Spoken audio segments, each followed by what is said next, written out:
The messages were from last year, overlapping with the time he'd been seeing me. "Can't wait to see you in Boston next week," one message read. "Tell your fiancé you have a work trip. We'll have the whole weekend together." Another one. "You're the only person who understands me. I'm going to leave Priya, I swear. Just need to wait until after the holidays." The exact same words he'd used with me. The exact same promises. He was seeing her while he was with me? My voice sounded distant, like it was coming from underwater. Overlapping for at least 2 months, from what I could tell. He's very good at compartmentalizing, at keeping multiple lives running simultaneously without them touching each other. She took her phone back and put it away. "I found out about Jennifer around the same time I found out about you. That's when I finally realized this wasn't going to stop. This was who Marcus was, who he'd probably always been." "Why are you telling me this?" I asked. "What do you want from me?" "I want you to understand that you didn't ruin my marriage. My marriage was ruined long before you came along. Marcus is a broken person who uses women to fill some void inside himself, and then when reality gets too hard, when actual commitment is required, he retreats back to the safety of our marriage because it's familiar and easy, and I've been stupid enough to keep taking him back." She leaned forward, and her eyes were intense, urgent. "But I'm not taking him back this time. I filed for divorce last week. The papers are being served to him tomorrow, and I wanted to meet with you because I wanted to make sure you understood that you're not the villain in this story. Marcus is. He manipulated both of us. He lied to both of us. He made promises he never intended to keep." I felt tears streaming down my face, and I couldn't even be embarrassed about crying in public anymore. "He told me he loved me. He told me I was different." "I'm sure he believed it when he said it," Priya said, not unkindly. "Marcus is very good at convincing himself of his own lies. But love doesn't look like what he did to you, Scarlett. Love doesn't involve lying and manipulation and empty promises. Love is showing up. Love is choosing someone every single day, even when it's hard. Marcus has never been capable of that kind of love." "I destroyed my entire life for him," I whispered. "I cheated on my fiancé. I lied to everyone I care about. I became someone I hate. And for what? For someone who was playing the same game with multiple women?" "That's not your fault," Priya said, firmly. "That's Marcus's fault. You made bad choices, yes, but you made them based on lies he told you. You thought you were fighting for true love. You thought you'd found your soulmate. How could you have known he was saying the exact same things to other women?" We sat in silence for a moment. Then Priya said something that completely floored me. "I don't hate you, Scarlett. I know I should. I know I have every right to. But mostly I just feel sorry for both of us. We both wasted years of our lives on a man who isn't capable of being what either of us needed him to be." "How are you so calm about this?"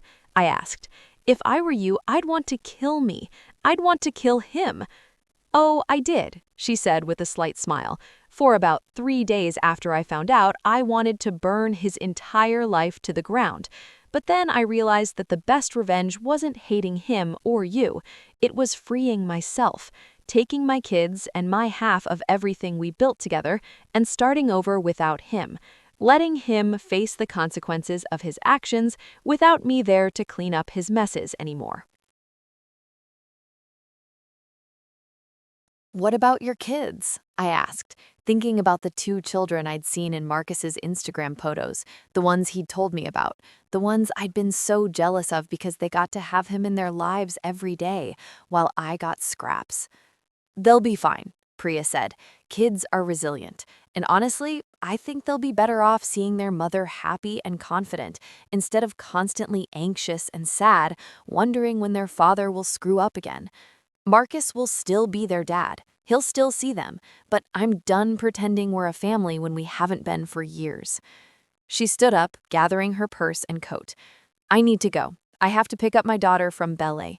but I wanted you to know the truth. What you do with that information is up to you. You can keep pining for a man who never really saw you as anything more than another conquest, or you can move on and build a real life with someone who deserves you. I don't even know who I am anymore, I admitted. I don't know how to move forward from this. Start by being honest, Priya said, with yourself, with your fiancé, with everyone you lied to. It won't be easy. People will judge you, but at least you'll be living in reality instead of in the fantasy Marcus created. She put her hand on my shoulder briefly. Take care of yourself, Scarlett. And for what it's worth, I hope you find what you're looking for. Just make sure it's real next time. Then she was gone, leaving me sitting alone with the smoking ruins of everything I'd thought I knew about the past year of my life. I sat there for probably an hour after she left, just staring at nothing, trying to process what I'd learned. Every moment with Marcus was now tainted, every sweet word he'd said poisoned by the knowledge that he'd said the same things to other women. The apartment he'd claimed to buy for us, had he been planning to install some other mistress there when I inevitably got tired of waiting? The promises about leaving Priya, had he ever actually intended to follow through, or was it just something he said to keep me hooked? I felt so stupid, so incredibly, monumentally stupid. How had I not seen it? How had I convinced myself that I was special, that what we had was different? I'd been so desperate to believe in our love story, so desperate to reclaim what we'd had when we were teenagers, that I'd ignored every single red flag. The constant delays, the excuses, the way he always had a reason why now wasn't the right time, but soon, always soon. My phone buzzed. A text from Marcus. Priya told me as she met with you. Please don't believe everything she says. She's trying to destroy me. I know I messed up, but what we had was real. I do love you. Can we please talk? I stared at that message for a long time. Part of me, the stupid part that was apparently a slow learner, wanted to believe him, wanted to think that maybe Priya was lying, that maybe she was a bitter ex trying to poison me against him. But I knew better now. I'd seen the proof. I'd heard the truth from someone who had no reason to lie to me.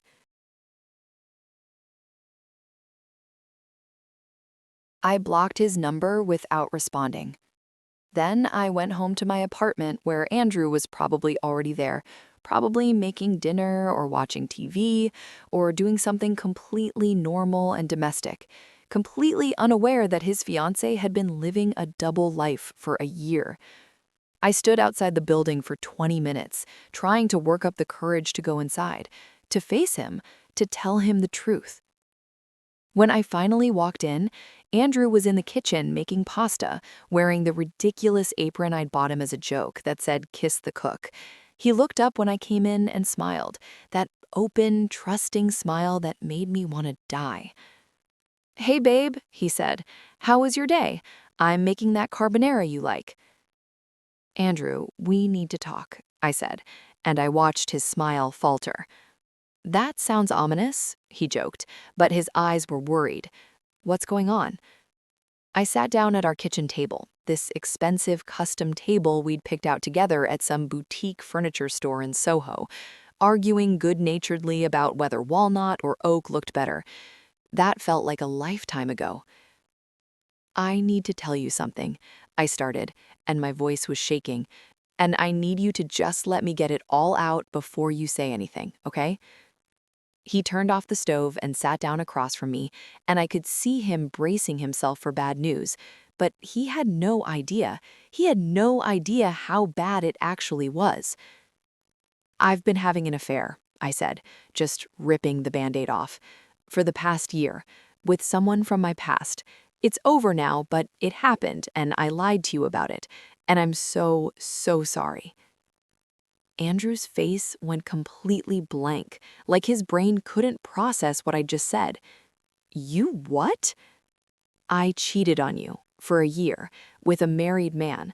I met him at that wedding in Connecticut last January, and we reconnected, and I completely lost my mind and made terrible choices, and I hurt you, and I'm so, so sorry." He just stared at me for a minute, And I watched as the information slowly sank in, watched as his expression went from shock to hurt to anger, and then to something worse, something like disgust. "A year?" he finally said. "You've been cheating on me for an entire year?" "Yes." "Who is he?" "It doesn't matter. It's over. He ended it." "He ended it," Andrew repeated, and he laughed this bitter, horrible laugh. "So you weren't even going to tell me? You were just going to keep lying to me forever until he decided he was done with you?" "No, I was going to end things with you," I said. "I decided this weekend in the Hamptons that I couldn't keep doing this, that it wasn't fair to you. I was going to tell you everything." "How generous of you," sarcastically. "After a year of lying to my face, after I planned a future with you, after I introduced you to my family and my friends and told everyone how lucky I was to have found you, you were finally going to do the decent thing and break up with me?"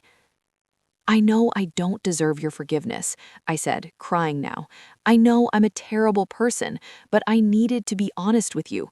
You deserve the truth." "The truth?"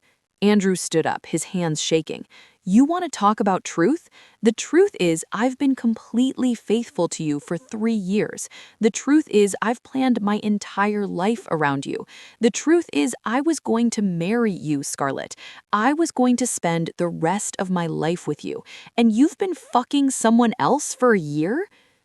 I flinched at the anger in his voice, but I deserved it. I deserved all of it, and worse.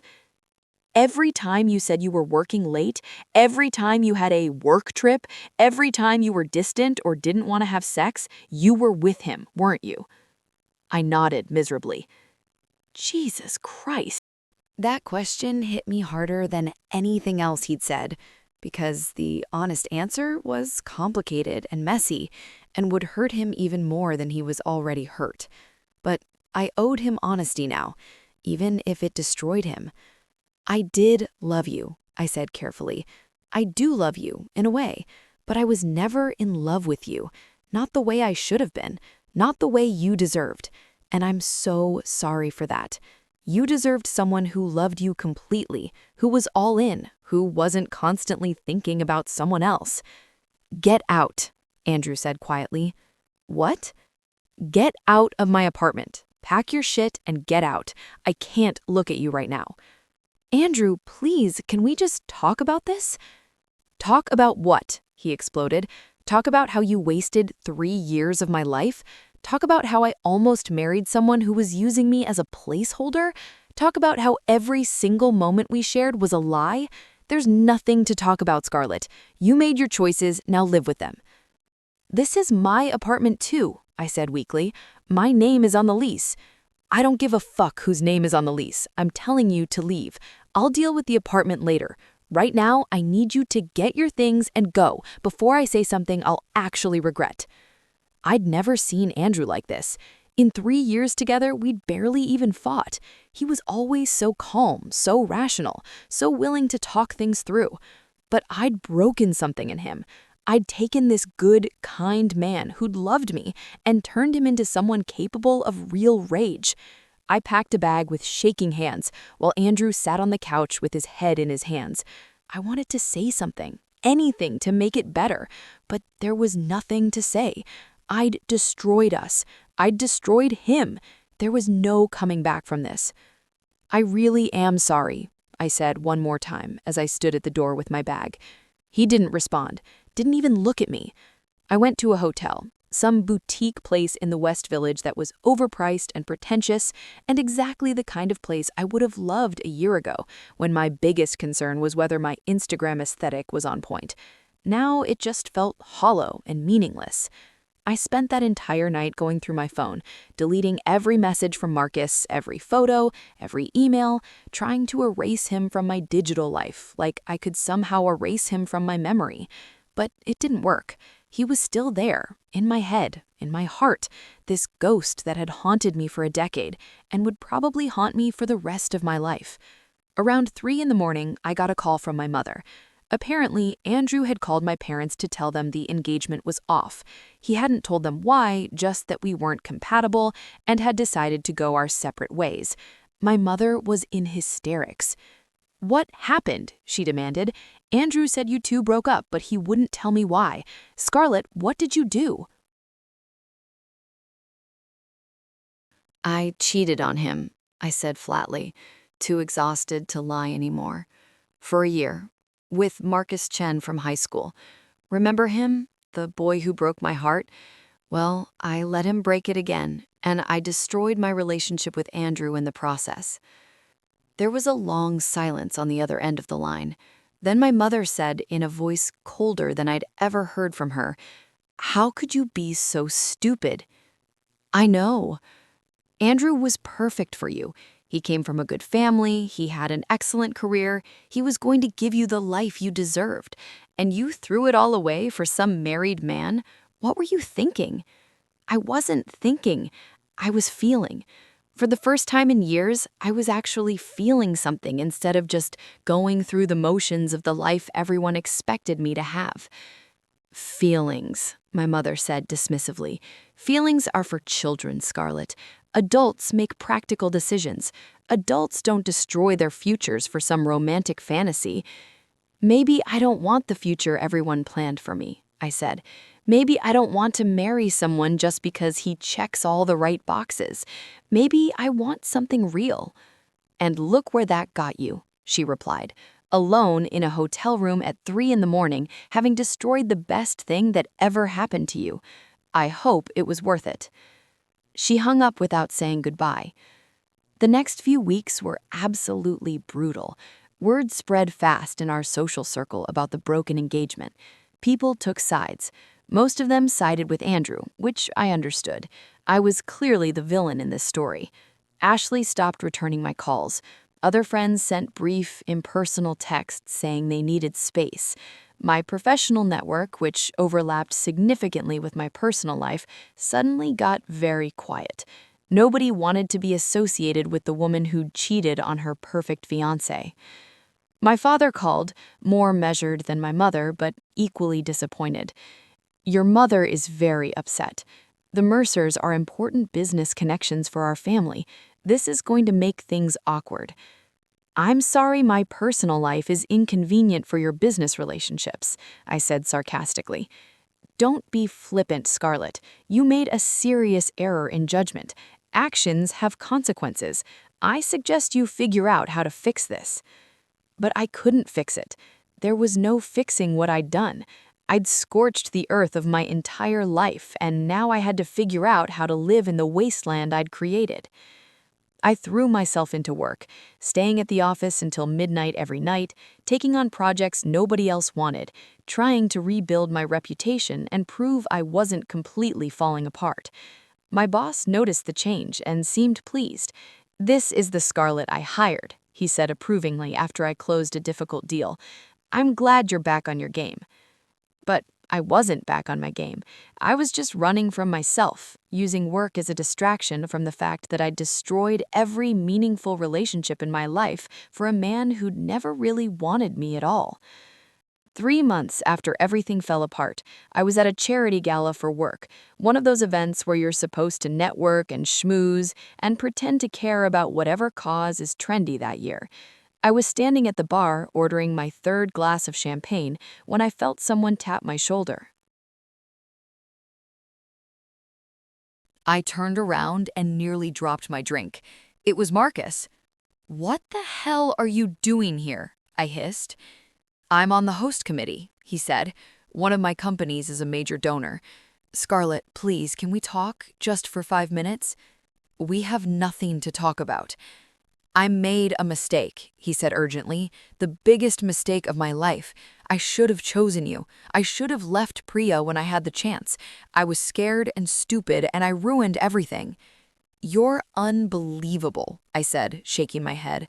"You know what your wife told me? She told me about all the other women. San Francisco, Chicago, probably a dozen others I don't even know about. She told me I was just another one of your affairs, just another woman you manipulated with the same lines and the same promises."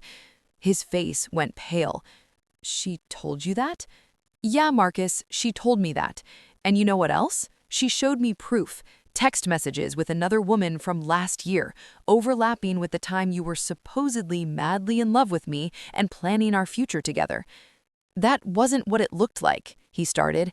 Stop, I interrupted. Just stop. I don't want to hear any more of your lies. I don't want to hear about how I was different or special or the love of your life.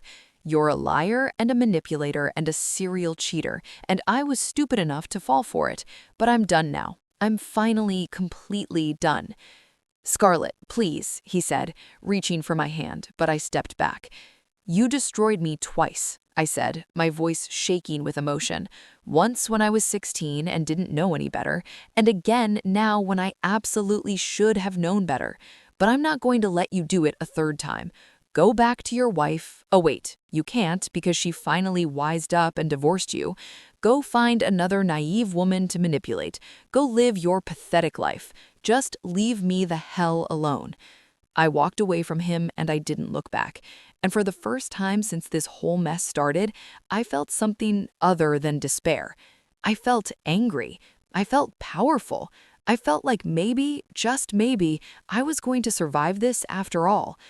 I left the gala early and went back to my new apartment, a smaller place in Brooklyn that I could afford on my own, that didn't have any memories of Andrew or Marcus or anyone else.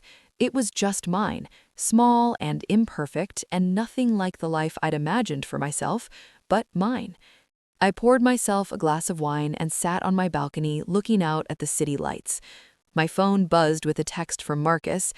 I understand why you hate me. I hate myself too, but please know that what I felt for you was real. I'm sorry I wasn't brave enough to choose you. I read it once, then deleted it and blocked his number for good this time. The truth was, I didn't want him to choose me anymore, because even if he had left Priya, even if he'd shown up at my door tomorrow ready to give me everything he'd promised, I wouldn't want it, because I finally understood what Priya had been trying to tell me. Love isn't just a feeling. Love is a choice you make every single day. Love is showing up and being honest and doing the hard work of building something real with another person. Marcus had never loved me. He'd loved the idea of me, the fantasy, the escape I represented from his real life, but he'd never been willing to do the actual work of loving me. He'd never been willing to make the hard choice, face the difficult consequences, build something real. And if I was being completely honest with myself, I'd never really loved him either. I'd loved the memory of who he was when we were teenagers. I'd loved the story I'd told myself about us being soulmates torn apart by circumstance. I'd loved the drama and the intensity and the feeling of being wanted so desperately. But I'd never actually known the real Marcus, the adult Marcus who was selfish and cowardly and broken in ways I'd refused to see. I'd spent 10 years of my life hung up on a ghost, a fantasy, a story I'd told myself about the one who got away, and in doing so, I'd missed out on actually living. I'd settled for Andrew because he was safe and appropriate and expected, but I'd never given him my whole heart because I'd been saving it for Marcus, and Marcus had never deserved it in the first place. A week later, I got a letter from Andrew, an actual physical letter delivered to my office because he didn't have my new address. Scarlett, it read, I've thought a lot about what happened between us, and I want you to know that I forgive you, not because what you did was okay, because it wasn't, but because holding on to anger is only hurting me, and I deserve better than that. I deserve to move on and build a life with someone who actually loves me. I hope you figure out what you want, what you actually want, not what everyone expects you to want. You're smart and capable, and you deserve to be happy, but you're never going to be happy until you stop running from yourself. Take care of yourself. Andrew. I cried reading that letter. Not because I wanted Andrew back, because I didn't. We weren't right for each other, and we never had been. But because his grace in the face of what I'd done to him made me realize how much I'd taken him for granted, how much I'd used him, how little I'd valued his love. I wrote him back, an actual letter in return, apologizing again and thanking him for his forgiveness and wishing him all the happiness he deserved. I meant every word. That's when I decided to leave New York. The city that I'd loved suddenly felt claustrophobic, full of memories and ghosts and people who knew my story and judged me for it. I needed a fresh start, somewhere nobody knew me, somewhere I could figure out who I was without all the expectations and the history weighing me down. I gave my notice at work, citing personal reasons. My boss tried to convince me to stay, offering me a promotion and a raise, but I declined. I needed more than career success. I needed to rebuild myself from the ground up. I sublet my apartment, sold most of my furniture, packed what I could fit in 2 suitcases, and bought a one-way ticket to San Francisco. I didn't have a job lined up. I didn't have a plan. I just knew I needed to go, needed to start over, needed to figure out who Scarlett Ashford actually was when she wasn't performing for everyone else. My mother was horrified. You're throwing away your career, your entire life, for what? To find yourself? That's the most ridiculous thing I've ever heard. Maybe it is, I agreed, but it's what I need to do. My father was more understanding. Sometimes we need to blow up our lives to build them back better, he said. Just promise me you'll be smart about it. Don't make any more impulsive decisions. I promise, I said, even though we both knew I had a terrible track record with impulse control. The night before I left, I did something I'd been avoiding for months. I wrote a letter to Priya. Dear Priya, I wrote, I know this letter probably seems strange coming from me, and you have absolutely no obligation to read it or respond to it. But I needed to say some things that I didn't get to say when we met at that cafe. First, thank you. Thank you for being honest with me when you had every right to just let me suffer in ignorance. Thank you for showing me who Marcus really was before I wasted any more years of my life on him. Thank you for your grace and your dignity in a situation where most people would have lost their minds. You probably saved me from an even bigger disaster than I'd already created for myself. Second, I'm sorry. I know I said this before, but I need to say it again. I'm sorry for my part in your pain. I'm sorry for being complicit in Marcus's betrayal. I'm sorry for not asking harder questions, for not seeing the red flags, for not having the moral courage to walk away when I should have. You deserved better from your husband, and you deserved better from me, even though we'd never met. I hope your divorce goes smoothly. I hope you and your kids build a beautiful life without him. I hope you find someone who actually deserves you, someone who chooses you every single day without hesitation. You're one of the strongest, most impressive women I've ever encountered, and I genuinely mean that. I'm leaving New York tomorrow. I don't know where I'm going or what I'm doing, but I'm trying to start over and become someone I can actually respect. Thank you for being part of what pushed me toward that decision. I wish you all the best. Scarlett. I mailed it before I could talk myself out of it. The flight to San Francisco was surreal. I sat in my first-class seat, paid for with miles I'd accumulated from all those work trips that were actually secret rendezvous with Marcus, drinking overpriced airplane wine and watching the country unfold beneath me. Somewhere over the Midwest, I started crying, just quiet tears rolling down my face, and I couldn't even really explain why. Relief, maybe. Grief for everything I'd lost. Fear about what came next. All of it at once. I'd rented a small studio apartment in the Mission District through a friend of a friend, sight unseen. When I arrived and saw it for the first time, I almost laughed. It was tiny, maybe 400 square feet total, with a Murphy bed and a kitchen the size of a closet, and a bathroom with a shower so small I could barely turn around. It was probably 1/10 the size of the apartment I'd shared with Andrew. It was absolutely perfect. I spent the first week just walking around the city, getting lost, finding coffee shops and bookstores and parks. Nobody knew me here. Nobody knew my story. I was just another woman in her early 30s trying to figure out her life. And that anonymity felt like the greatest gift I'd ever received. I started seeing a new therapist, a woman named Dr. Sarah Chen, who specialized in relationship trauma and sex addiction. I told her everything, held nothing back. The affair with Marcus, the other affairs he'd had, my broken engagement, my terrible relationship with my parents, my complete inability to make healthy choices when it came to love. You're searching for external validation, she told me in one of our early sessions. You've spent your entire life trying to become the person everyone else wanted you to be. The perfect daughter, the perfect student, the perfect girlfriend, the perfect professional. But you've never figured out who you actually are underneath all those performances. So what do? You start getting to know yourself, really getting to know yourself. What do you like? What do you want? What are your values, your boundaries, your dreams that aren't connected to what anyone else expects from you? It sounded so simple, but it was the hardest work I'd ever done. Harder than getting into Dartmouth, harder than getting my MBA, harder than closing million-dollar deals, because it required me to be honest with myself in a way I'd been avoiding my entire life. I started journaling every morning, stream of consciousness, writing about whatever came to mind. Most of it was garbage, self-indulgent whining, but occasionally I'd write something that felt true, that felt like it came from some authentic part of myself I'd been suppressing.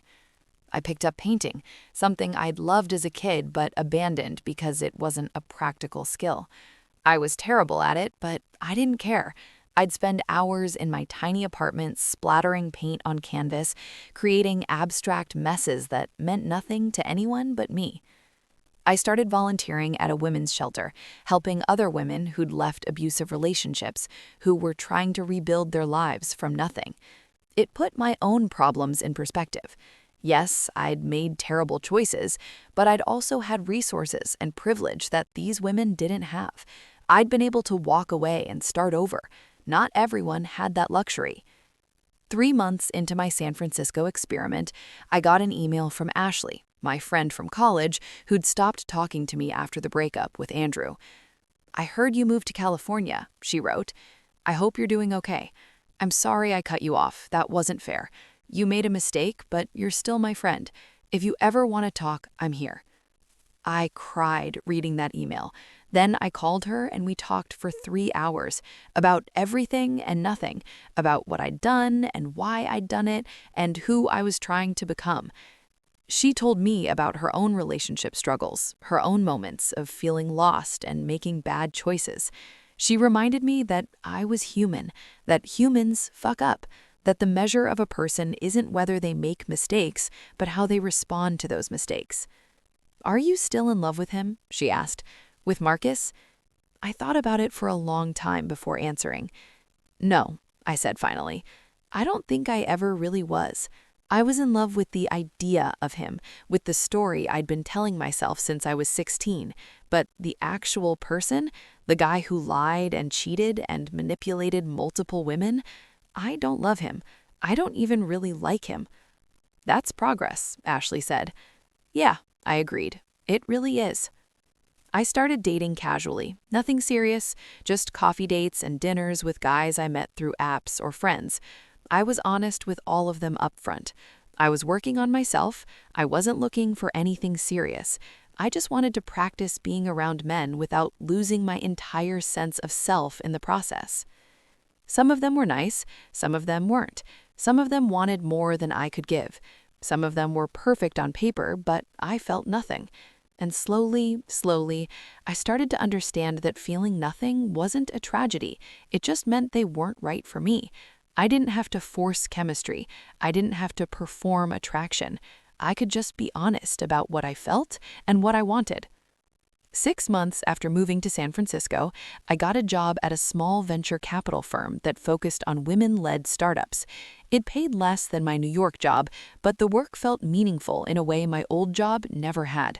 I was helping women build companies, supporting female entrepreneurs who'd been overlooked by traditional funding sources. It felt like penance in a way, and also like purpose. My new boss, a woman named Margaret, who was in her 50s and had built her career from nothing, became something of a mentor to me.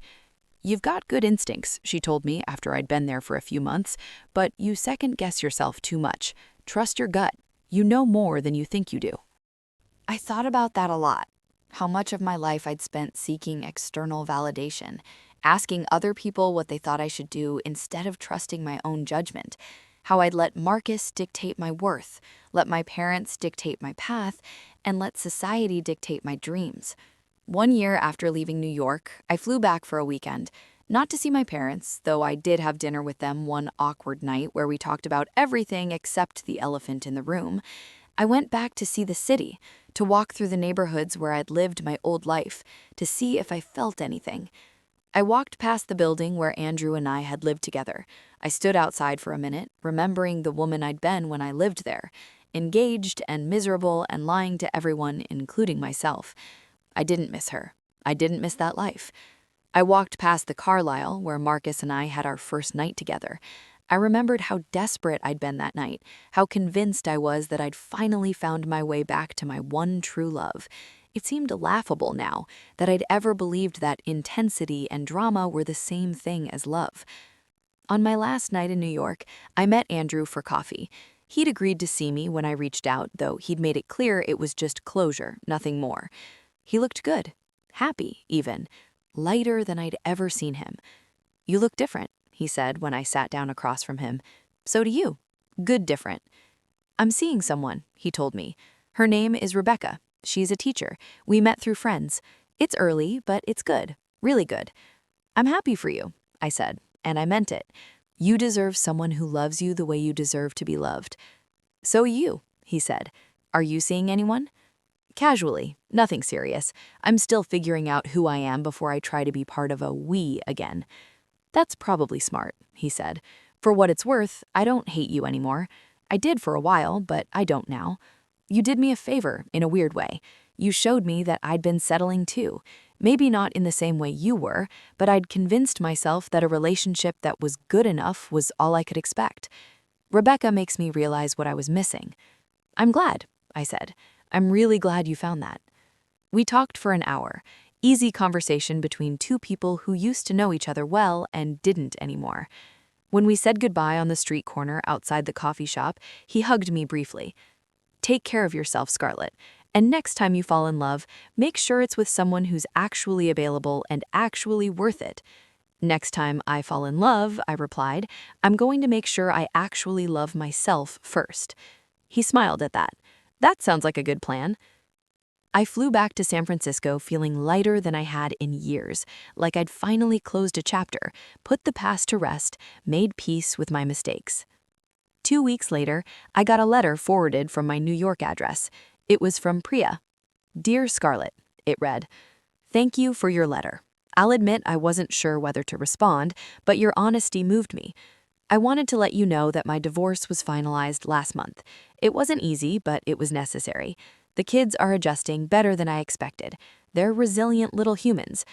I've started dating someone new, another single parent I met through my daughter's school. It's terrifying and wonderful, and nothing like my marriage was.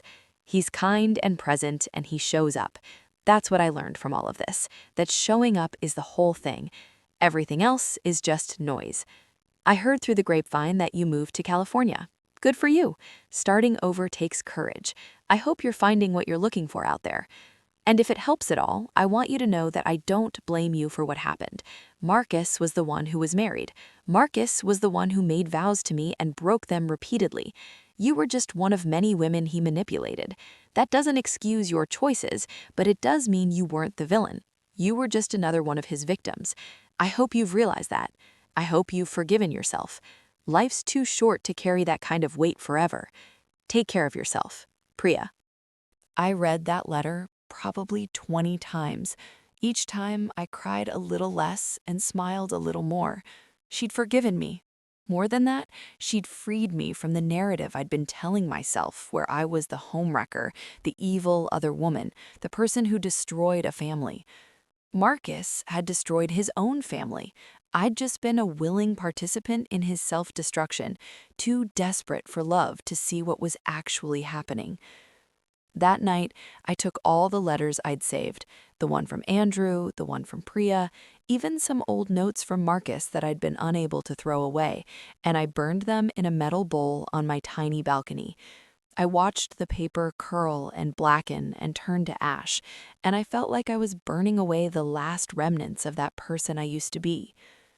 18 months after leaving New York, I met someone. His name was Daniel, and he was a software engineer who'd moved to San Francisco from Seattle. We met at a friend's dinner party, and there was no instant chemistry, no lightning bolt, no feeling that I'd finally found my soulmate. We just talked about books and politics and travel and our families and our dreams. He made me laugh. He listened when I talked. He seemed genuinely interested in my opinions. When he asked for my number at the end of the night, I gave it to him without overthinking it. We went on a first date, then a second, then a third. We took things slow. So slow it almost felt weird after the intensity I'd been used to with Marcus.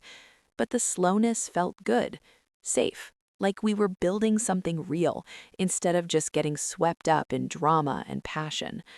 On our fifth date, he asked me about my past, about previous relationships, and I was honest with him, not about every detail, but about the broad strokes, that I'd been engaged before, that I'd had an affair that ended badly, that I'd moved to California to start over and figure out who I was, outside of other people's expectations.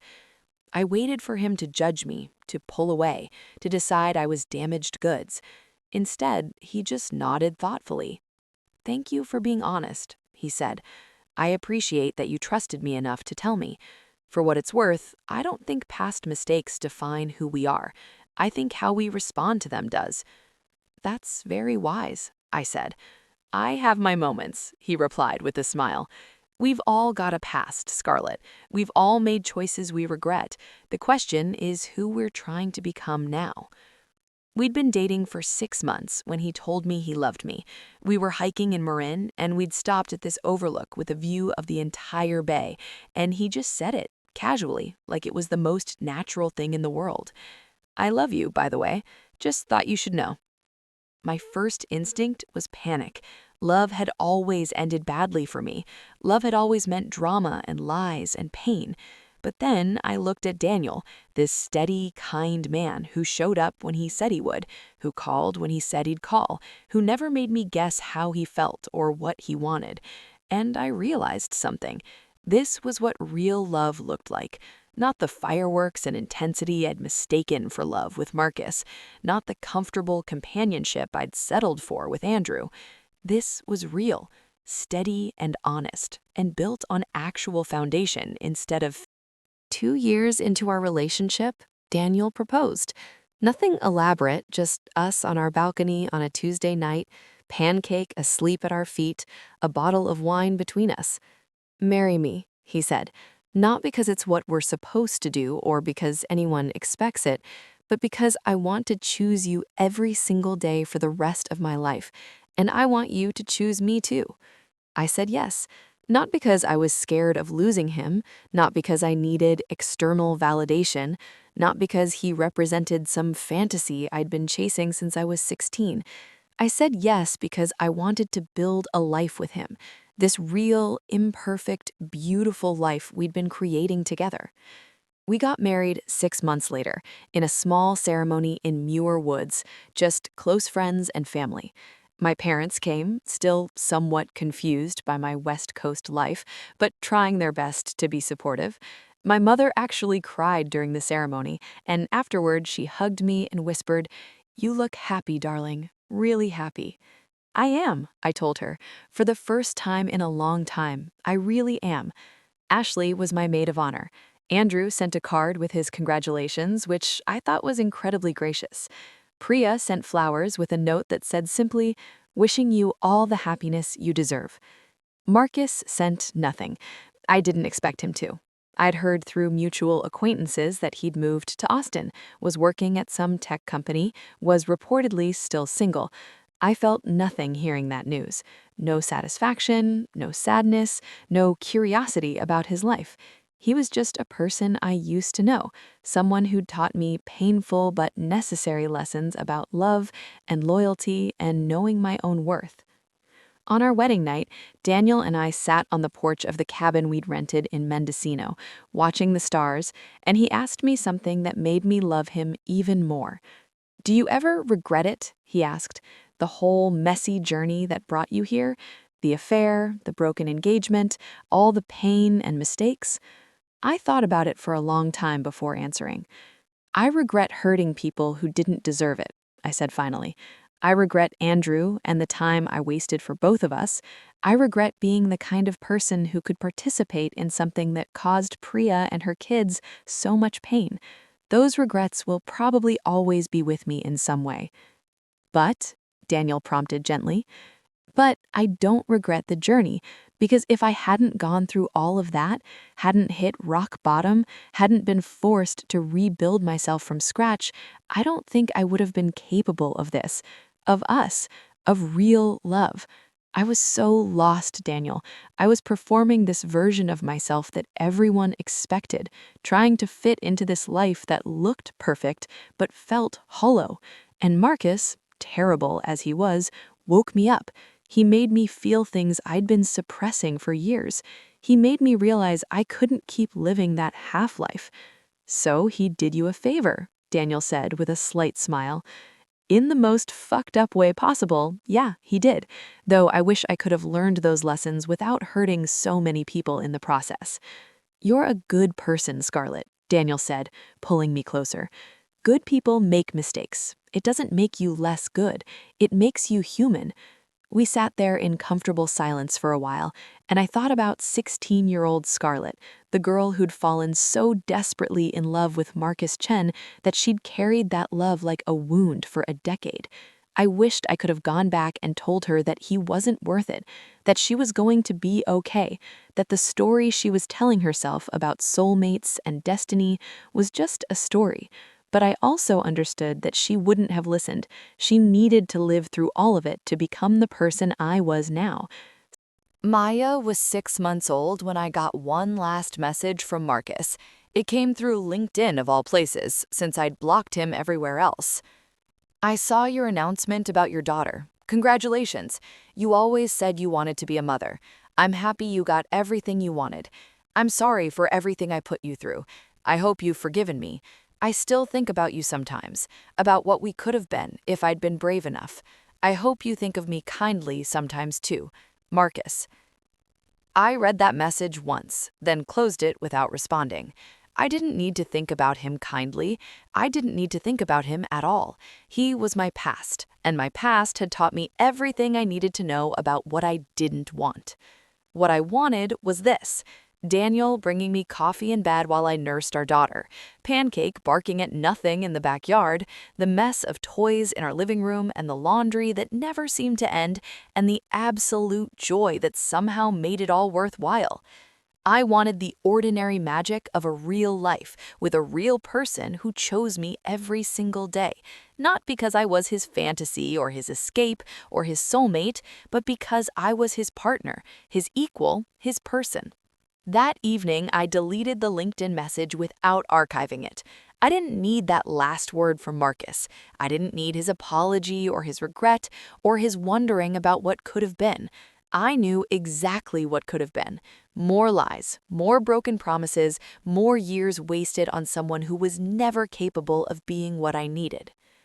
I went downstairs to where Daniel was attempting to cook dinner while holding Maya, and I took our daughter from him so he could focus on not burning the house down. She grabbed my hair with her tiny fist and gave me this gummy smile that made my entire heart melt. I love you, I told Daniel over the chaos of crying baby and smoking pan and ridiculous dog. I love you too, he replied, kissing my forehead. Even though you distracted me and now dinner is ruined. We can order pizza, I suggested. We can always order pizza, he agreed. That's why you married me, right? My excellent backup plans? Among other reasons, I said with a laugh. Later that night, after we'd put Maya to bed and cleaned up the dinner disaster and collapsed on the couch together, Daniel asked me what I was thinking about. Just how different my life turned out from what I imagined, I said. When I was younger, I had this whole plan: who I'd be, what I'd accomplish, what my life would look like, and none of it turned out that way. Is that a bad thing? He asked. No, it's the best thing, because the life I imagined was someone else's life. This messy, chaotic, ordinary life, this is mine, really mine, and I wouldn't trade it for anything. So, yeah, that's my story. The story of how I fell in love with a married man who was my first love from high school, how I destroyed my entire life chasing a fantasy, how I finally got rid of him and chose myself instead. It wasn't pretty, it wasn't something I'm proud of, but it was necessary. I learned that love without honesty isn't love at all. I learned that intensity and drama aren't the same as depth and commitment. I learned that sometimes the right choice is the boring choice, the steady choice, the choice that doesn't look like a romance novel but feels like home. I learned that being a good woman doesn't mean being perfect. It means being honest, even when honesty is hard. It means making amends when you've hurt people. It means choosing the harder right over the easier wrong, even when you've spent years making the wrong choice. I learned that you can't build a real future on a foundation of lies and stolen moments. Real love happens in daylight, in ordinary moments, in the choice to show up day after day, even when it's hard. Most importantly, I learned that I don't need to be saved by some great love story. I needed to save myself, to figure out who I was and what I wanted without anyone else's influence. And once I did that, once I knew myself, I was finally capable of real love. Marcus Chen was my first love and my biggest mistake, and the lesson I needed to learn. But he was never my destiny. He was just a boy I fell for when I didn't know any better, who became a man I fell for when I should have known better, who taught me exactly what I didn't want. My destiny was always me, figuring myself out, learning to love myself, building a life I could be proud of, finding someone who wanted to build that life with me instead of asking me to escape from his. If you're reading this and you're in a similar situation, if you're caught up with a married man who's telling you all the right things but not making any real moves to change his situation, please hear me. He's not going to leave his wife. Or if he does leave her, it won't be for you. It'll be for the next woman who comes along after you. Because men like Marcus don't leave for someone. They leave because they're fundamentally incapable of commitment, of honesty, of doing the hard work that real love requires. You deserve better. You deserve someone who chooses you in daylight, who's proud to be with you, who doesn't make you hide in hotel rooms and delete text messages and lie to everyone in your life. You deserve someone who shows up. And more than that, you deserve to be someone you're proud of, someone who makes choices based on their values instead of their feelings, someone who doesn't need external validation to feel whole, someone who knows their worth and won't settle for less than they deserve. It took me destroying my entire life to learn these lessons. I hope you can learn them without going through what I went through. But if you can't, if you have to learn the hard way like I did, know that there's life after the destruction. There's possibility in starting over. There's strength in admitting you fucked up and trying to do better. I'm 35 now. I have a husband who loves me, a daughter who depends on me, and a dog who thinks I hung the moon, and a career I'm proud of, and a life that's nothing like I planned, but everything I needed. And I got here by letting go of the fantasy and embracing the reality, messy and imperfect as it is. So that's it. That's my story. The story of how I fell in love with the wrong man for the wrong reasons and how I finally chose myself. It wasn't easy, it wasn't pretty, but it was worth it. And Marcus? Marcus is somewhere in Austin, probably telling some new woman that his marriage is dead and she's the love of his life, and he's definitely going to leave his wife this time. Really, he means it. But that's not my problem anymore.